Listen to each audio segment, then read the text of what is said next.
নমস্কাৰ আপুনি চাই আছে নিউজ 18 অসম নৰ্থ ইষ্টৰ ফাইনেল ৰিপৰ্ট মই জয়ন্ত মাধৱ গোস্বামী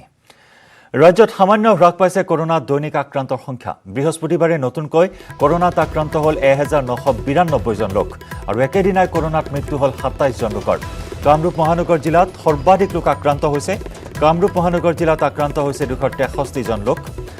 গোলাঘাট জিলাত দ্বিতীয় সৰ্বাধিক 157 জন লোক আক্ৰান্ত হৈছে লখিমপুৰ জিলাত তৃতীয় সৰ্বাধিক 135 জন আক্ৰান্ত 125 জন লোক আক্ৰান্ত ডিব্ৰুগড়ত যোৰহাট জিলাত আক্ৰান্ত 119 জন 111 জন লোক আক্ৰান্ত শোণিতপুৰ জিলাত ৰাজ্যত কৰোনাত আক্ৰান্তৰ হাৰ 1.65% আৰু কৰোনাত আৰোগ্যৰ হাৰ 95.32% সংক্ৰমণ কিছু হ্ৰাস পাইছে যদিও মৃত্যুৰ পৰিসংখ্যা পুনৰ বৃদ্ধি পোৱা পৰিলক্ষিত হৈছে বুধবাৰৰ দিনটোত মৃত্যু হৈছিল 22 জন লোকৰ কিন্তু আজিৰ দিনটোৰ এই সংখ্যা 26 জনলৈ বৃদ্ধি পালে আৰু সমগ্ৰ ৰাজ্যজুৰি আজিৰ দিনটোত নতুনকৈ আক্ৰান্ত হৈছে 1992 জন লোক 27 জন লোকৰ মৃত্যু হৈছে আজি কামৰূপ মহানগৰ জিলাত সৰ্বাধিক 263 জন লোক আক্ৰান্ত গোলাঘাট জিলাত দ্বিতীয় সৰ্বাধিক 157 লখিমপুৰ জিলাত 135 ডিব্ৰুগড় জিলাত 125 যোৰহাটত 119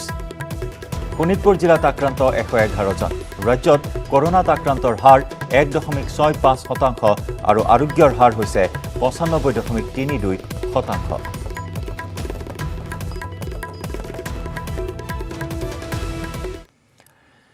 এক চাঞ্চল্যকৰ খবৰ যোৰহাটত ভুৱা আৰটিপিচিআৰ ৰিপৰ্টৰ বেহা চলিছে মুহূৰ্তে মুহূৰ্তে ফাদিল হৈছে ন তথ্য একেটা মোবাইল নম্বৰ ব্যৱহাৰ কৰি 12 জন লোকে ভুৱা আৰটিপিচিআৰ টেষ্ট ৰিপৰ্ট উলিয়াবলৈ সক্ষম হয় লোকেজন মোহনবাৰী বিমানবন্দৰলৈ গৈছিল বুলি প্ৰাথমিক অনুসন্ধানত এই তথ্য প্ৰকাশ পাইছে জেএমচিএইচৰ অধীক্ষকৰ সহি জালিয়াতি কৰি দুষ্ট চক্ৰই এই বেহা পাতিছে যোৰহাটত জেএমচিএইচৰ কৰ্তৃপক্ষৰ অনুসন্ধানত ফাদিল হৈছিল ভুৱা ৰিপৰ্টৰ এই তথ্য শেহতীয়াকৈ আন কেতবোৰ চাঞ্চল্যকৰ তথ্য সন্মুখলৈ আহিছে মুহূৰ্তে মুহূৰ্তে ফাদিল হৈছে ন তথ্য একেটা মোবাইল নম্বৰ ব্যৱহাৰ কৰি 12 জন লোকে ভুৱা আৰটিপিচিআৰ টেষ্ট ৰিপৰ্ট উলিয়াইছিল লোকেজন মোহনবাৰী বিমানবন্দৰলৈ গৈছিল বুলি প্ৰাথমিক অনুসন্ধানত প্ৰকাশ পাইছে উল্লেখযোগ্য যে জেএমচিএইচৰ অধীক্ষকৰ সহি জালিয়াতি কৰি দুষ্ট চক্ৰই যোৰহাটত পাতিছে ভুৱা আৰটিপিচিআৰ টেষ্টৰ ফলাফলৰ এই বেহা জেএমচিএইচ কৰ্তৃপক্ষৰ অনুসন্ধানত ফাদিল হৈছিল এই ভুৱা ৰিপৰ্টৰ তথ্য এতিয়া আৰক্ষী প্ৰশাসনে এই বিষয়টো কেনেদৰে গ্ৰহণ কৰে তাৰ বাবে এতিয়া অপেক্ষা কৰিছে সচেতন মহলে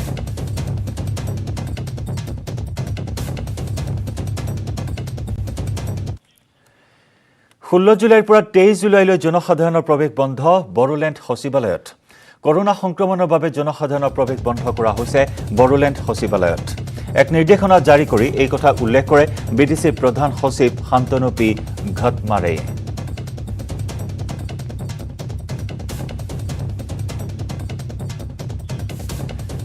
কাইলৈ বিধানসভাত দাখিল হ'ব ডক্টৰ হিমন্ত বিশ্ব শৰ্মা চৰকাৰৰ প্ৰথমখন পূৰ্ণাংগ বাজেট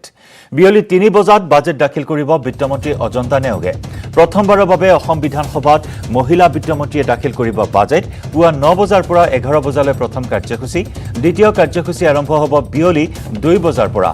বাজেটক লৈ আশাবাদী এতিয়া সৰ্বসাধাৰণ জনতা যিসমূহ প্ৰতিশ্ৰুতি প্ৰদান কৰিছে নিৰ্বাচনৰ পূৰ্বে বিজেপিয়ে বা সংকল্প পত্ৰত যিসমূহ প্ৰতিশ্ৰুতি প্ৰদান কৰিছিল সংকল্প পত্ৰৰ প্ৰতিশ্ৰুতিসমূহ কাইলৈ বাজেটত কেনেদৰে প্ৰতিফলন ঘটিব তাৰ বাবে দৃষ্টি ৰাখিছে বৰ্তমান ৰাজ্যবাসীয়ে আৰু কাইলৈ 3 বজাত বাজেট দাখিল কৰিব অসমৰ প্ৰথমগৰাকী মহিলা বিত্তমন্ত্ৰী অজন্তা নেওগে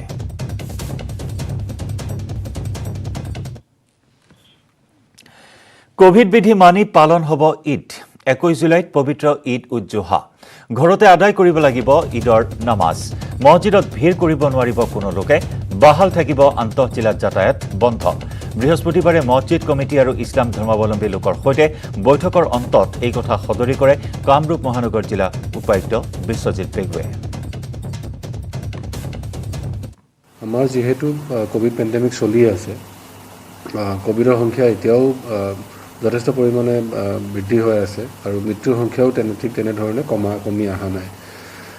গতিকে আমি তেওঁলোকক এটা অনুৰোধ জনালোঁ যে আমাৰ যিহেতু কোভিডৰ SOP এতিয়াও বলবৎ হৈ আছে আৰু সেই SOPখিনিক তেওঁলোকে সকলোৱে মানি চলিব লাগে ৰিলিজিয়াছ প্লেচ বা তেওঁলোকে মছজিদত তেওঁলোকে নামাজ পঢ়িব নোৱাৰিব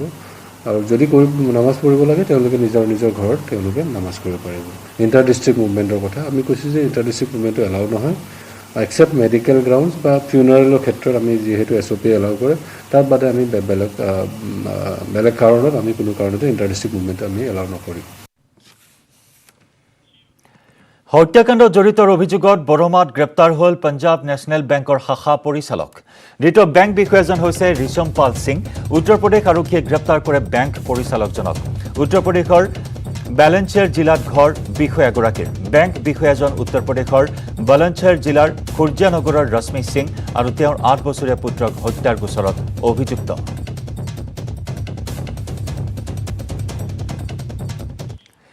কেন্দ্ৰীয় স্বাস্থ্য মন্ত্ৰণালয়ৰ নিৰ্দেশত তেজপুৰত দুজনীয়া বিশেষজ্ঞৰ দল বুজ ললে শোণিতপুৰৰ শেহতীয়া কোভিড পৰিস্থিতিৰ কলকাতাস্থিত all India institute of hygiene and public হেল্থৰ সঞ্চালিকা অধ্যাপক ডক্টৰ মধুমিতা দুবে আৰু দিল্লীৰ লেডি হাৰ্ডিংছ মেডিকেল কলেজৰ অধ্যাপিকা ডক্টৰ গৰিমা আগৰৱালাই বৃহস্পতিবাৰে তেজপুৰত উপস্থিত হৈ শোণিতপুৰ জিলাৰ কোভিড সংক্ৰমণ সম্পৰ্কে জিলা প্ৰশাসন আৰু জিলা স্বাস্থ্য বিভাগৰ লগত তেজপুৰ আৱৰ্ত ভৱনত এক উচ্চ পৰ্যায়ৰ বৈঠকত মিলিত হয় আলোচনাৰ অন্তত দুয়োগৰাকী অধ্যাপক তথা জ্যেষ্ঠ চিকিৎসকে তেজপুৰৰ পৰুৱাস্থিত কোভিড কেয়াৰ চিকিৎসালয় পৰিদৰ্শন কৰে কোভিড কেয়াৰ চিকিৎসালয় পৰিদৰ্শন কৰি অধ্যাপক ডক্টৰ মধুমিতা দুবেয়ে কোভিড নিয়ন্ত্ৰণৰ বাবে অসম চৰকাৰে গ্ৰহণ কৰা কাৰ্যত সন্তোষ প্ৰকাশ কৰে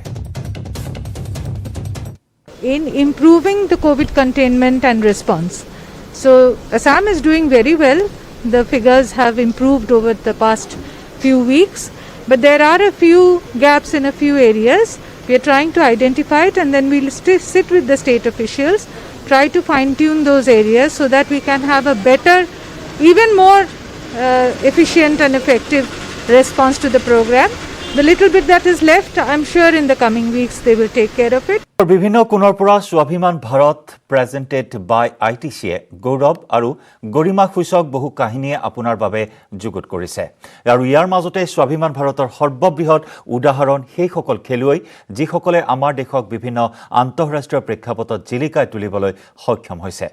এতিয়া ভাৰতক প্ৰতিনিধিত্ব কৰি টকিঅ' অলিম্পিকলৈ সাজু হোৱা খেলুৱৈসকলক উৎসাহ আৰু শুভেচ্ছা জনোৱাৰ উদ্দেশ্যে নেটৱৰ্ক 18 লৈছে বিশেষ পদক্ষেপ মঙলবাৰে প্ৰধানমন্ত্ৰী নৰেন্দ্ৰ মোদীয়ে অলিম্পিকত অংশ ল'বলগীয়া খেলুৱৈসকল তথা তেওঁলোকৰ পৰিয়ালবৰ্গৰ সৈতেও বাৰ্তালাপ কৰি খেলৰ বাবে তেওঁলোকক সাহস আৰু শুভেচ্ছা জ্ঞাপন কৰে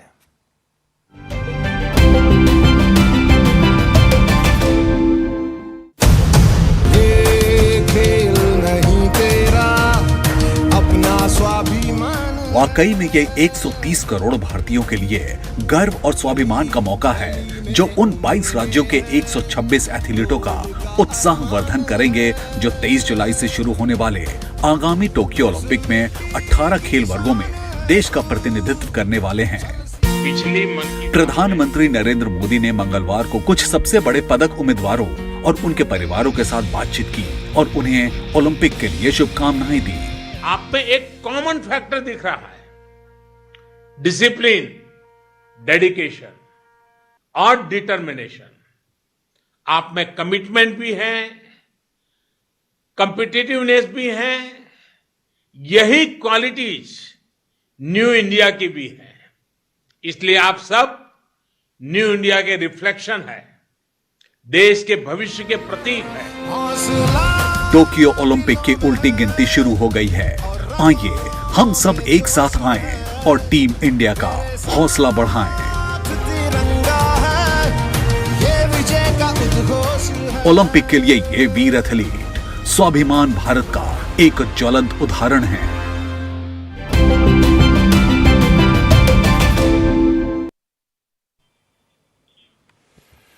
নতুন SOP প্ৰকাশ নোপোৱা পৰ্যন্ত যোৰহাট জিলাত 24 ঘণ্টাই বাহাল থাকিব সান্ধ্য আইন